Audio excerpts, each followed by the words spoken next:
말씀 보도록 하겠습니다. 요한계시록 2장 12절에서 17절까지를 보도록 하겠습니다. 제가 한 절, 여러분이 한 절 읽도록 하죠. 버가모 교회에 심부름꾼에게 이렇게 써 보내라. 날카로운 양날칼을 가지신 분이 이렇게 말씀하신다.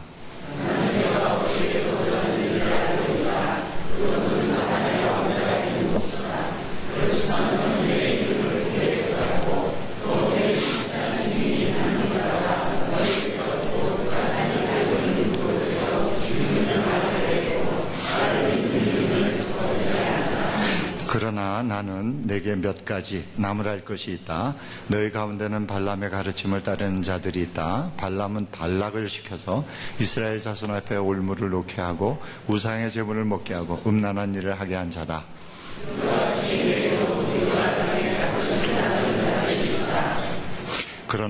그러니 회개하여라.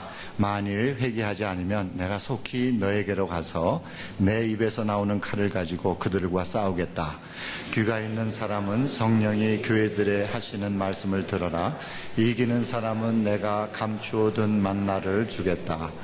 진노를 주겠다. 그 돌에는 새긴 이름이 적혀 있는데 그 돌을 받는 사람밖에는 아무도 그것을 알지 못한다. 아멘. 저희 아버님과 또 저희 장인 어른은 모두 평안도 분들이십니다. 두 분 다 공산당을 피해서 남한으로 피난을 내려오신 분들이셨습니다. 그런데 두 분은 아주 다른 생각과 삶의 방식을 가지고 살아가셨습니다.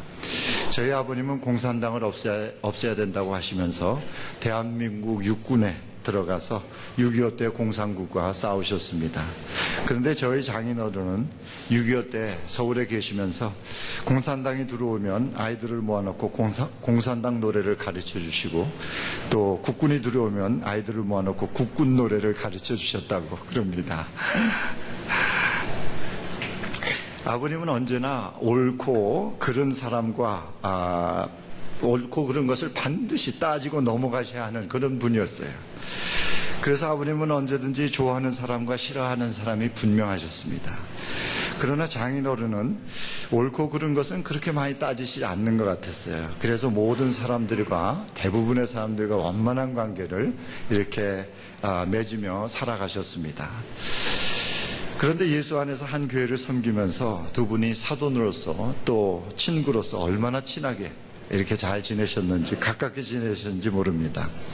결혼 처음 했을 때는 장인어른의 그런 행동이 참 이해가 가지 않았습니다. 그러나 나이가 들고 오랜 세월이 지나면서 장인어른의 생각과 그 삶을 이해할 수 있었을 뿐만 아니라 지금은 정말로 마음으로 존경하는 그런 마음으로 존경하고 있습니다. 두 분의 인생을 돌아보았을 때 하나님의 자녀들은 그리스도 안에서 계속 성장해 가면서 사랑과 의가 한 인격 안에서 조화와 균형을 이루어 간다 하는 것을 제가 볼 수 있었습니다. 성경은 우리의 문제가 한쪽으로 치우쳐 있기 때문이라고 말씀하고 있습니다. 로마서 3장 10절과 12절을 보면은 의인은 없나니 하나도 없으며 깨닫는 자도 없고 하나님을 찾는 자도 없고 다 치우쳐서 한 가지로 무익하게 되고 선을 행하는 자는 없나니 하나도 없도다라고 말씀하고 있습니다. 우리의 문제는 어떤 사람은 의에 치우치든지 또는 어떤 사람은 사랑에 치우쳐 있다는 것입니다. 진리에는 양면성이 있는데 이 양면성을 한 인격체 안에서 균형과 조화를 이루어내는 사람들이 그렇게 많지 않다는 것입니다. 이 진리의 양면성이 하나님 안에서는 완전한 균형과 조화를 이룹니다. 그것을 증명한 사건이 예수 그리스도의 십자가 사건입니다.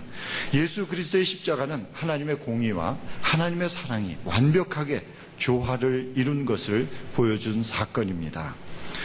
그렇다면 우리가 성장한다는 의미는 하나님의 성품 안에서 완벽한 조화를 이루는 사랑과 의를 내 성품 안에서도 균형과 조화를 이루어가는 것이라고 볼 수 있겠습니다.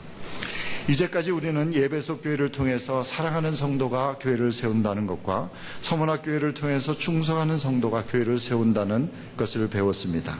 오늘은 버가모 교회를 통해서 어떤 성도가 교회를 세우는지 알아보기를 원합니다. 자, 어떤 성도가 교회를 세우는가? 첫째, 의를 분별하는 성도가 교회를 세웁니다. 14절 말씀 보니까 그러나 나는 내게 몇 가지 나무랄 것이 있다. 너희 가운데는 발람의 가르침을 따르는 자들이 있다. 발람은 발락을 시켜서 이스라엘 자손 앞에 올무를 놓게 하고 우상의 제물을 먹게 하고 음란한 일을 하게 한 자다.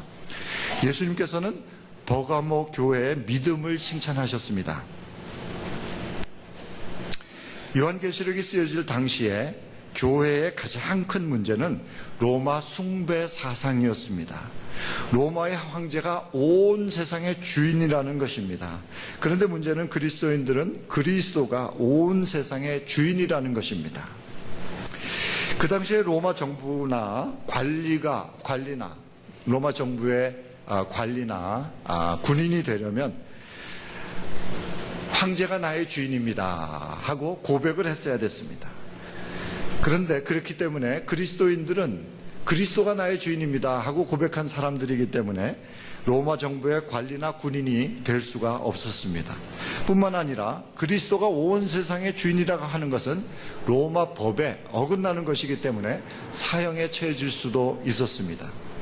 그런데 이 법이 가장 강력하게 시행되는 도시가 서쪽에서는 로마였고 동쪽에서는 버가모라는, 오늘 읽은 버가모라는 도시였습니다.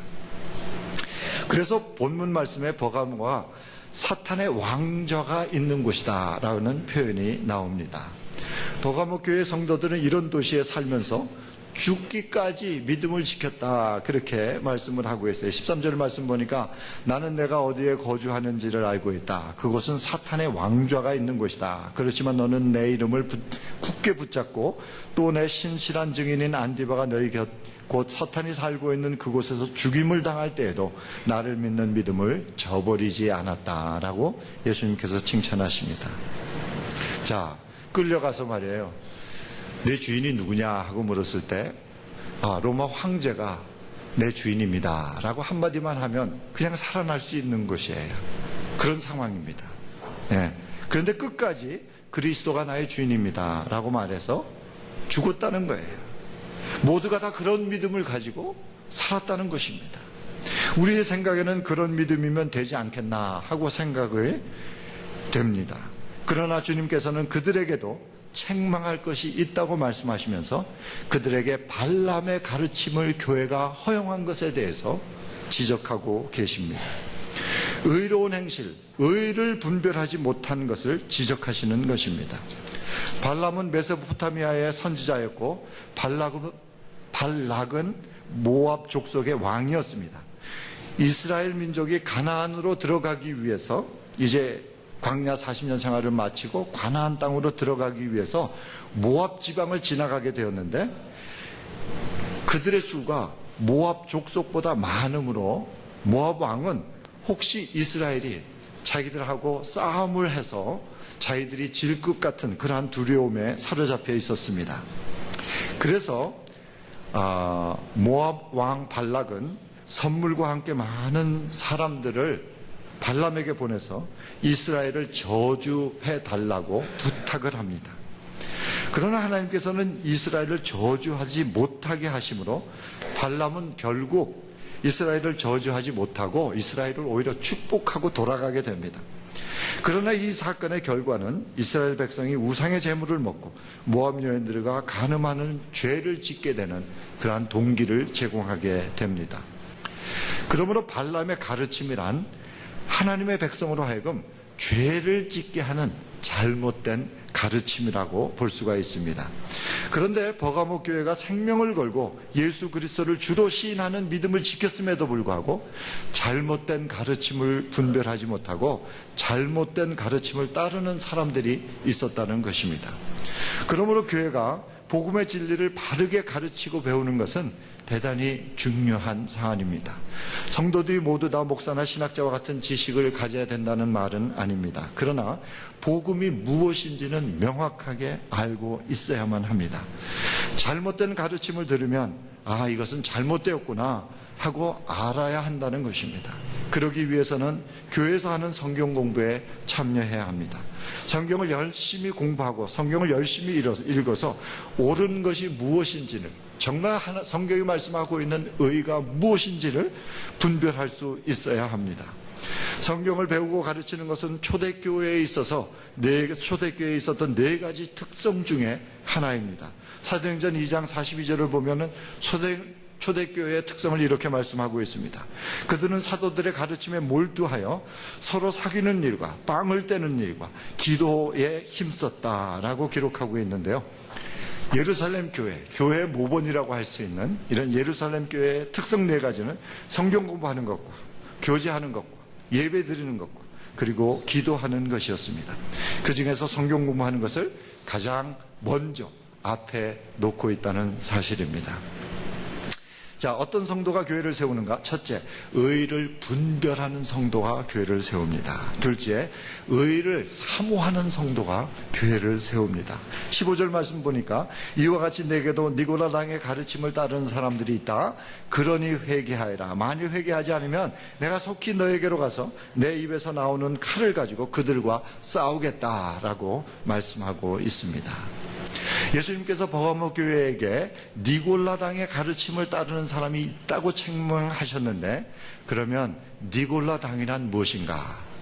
니골라당이 정확하게 무엇인지는 알 수가 없습니다. 왜냐하면 성경에 그것을 무엇이라고 이렇게 설명하고 있지 않아요. 그러나 예배소 교회에 주신 말씀을 비교해 보면서 우리가 성경을 보면은 니골라당이 무엇인지는 유추가 가능합니다. 예수님께서 예배소 교회가 진리에 바로 서 있었기 때문에 칭찬을 하십니다. 그들은 악한 자들을 징계하고 거짓 선지자를 밝혀내가지고 쫓아내버렸어요. 그러나 예수님께서 그들에게 첫사랑을 잃어버린 것에 대해서 책망을 하십니다. 그러니까 예배소 교회의 문제는 의롭게 사는 일을 너무 강조하다 보니까 사랑이 식어버린 것입니다. 예수님께서 이 문제를 지적하시면서 또 니골라 당에 대해서 말씀을 하십니다. 그런데 이렇게 말씀하세요. 계시록 2장 6절을 보니까 그런데 내게는 잘한 일이 있다. 너는 니골라 당이 하는 일을 미워한다. 나도 그것을 미워한다. 자, 이 에베소 교회는 니골라 당을 미워했어요.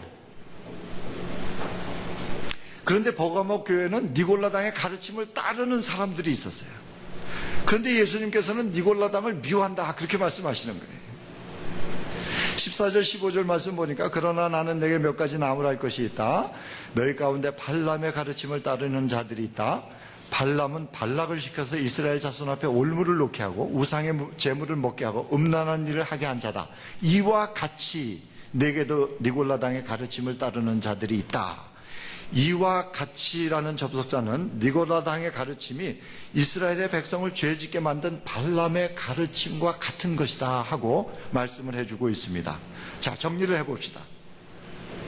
옳고 그른 것을 너무 따지다가, 의를 너무 따지다가 사랑이 식어버린 예배소 교회가 미워한 니골라 당입니다. 그러니까 니골라 당은 옳고 그른 것이 분명하지 않는 사람들입니다. 그리고 니골라 당의 가르침은 교회 성도들로 하여금 죄를 짓게 하는 것이었습니다. 그렇다면 니골라 당의 정체가 어느 정도 드러나게 됩니다. 자, 니골라 당은 하나님의 사랑과 은혜를 지나치게 강조해서 성도들로 하여금 죄를 가볍게 생각하도록 만든 사람들이다. 이렇게 생각해 볼 수가 있겠습니다. 요즘 교회가 참 현대심리학의 영향을 받아서 죄라는 단어를 상처라는 단어로 바꾸어서 말하므로 성도들로 하여금 죄를 가볍게 생각하도록 하였습니다. 죄는 회개의 대상이지만 상처는 치유의 대상입니다. 회개해야 되는 죄를 치유되어야 하는 상처라고 말하면서 모두가 다 연약한 그리스도인들만 만들어가고 있는 경향이 있습니다. 교회 안에서 상처라는 말을 많이 하면서 교회 안에 자기를 부인하고 십자가를 지고 묵묵히 예수님을 따르는 그러한 예수님의 제자들은 적어지고 상처받았다고 시험 들고 투정하는 사람들만 더 많이 생겨나는 것이 요즘 교회 안에 일어나는 현상이라고 볼 수가 있습니다. 여러분 성경을 보게 되면 하나님의 사람들을 보면은요, 느헤미야 같은 경우에는 느헤미야는 바벨론의 포로로 끌려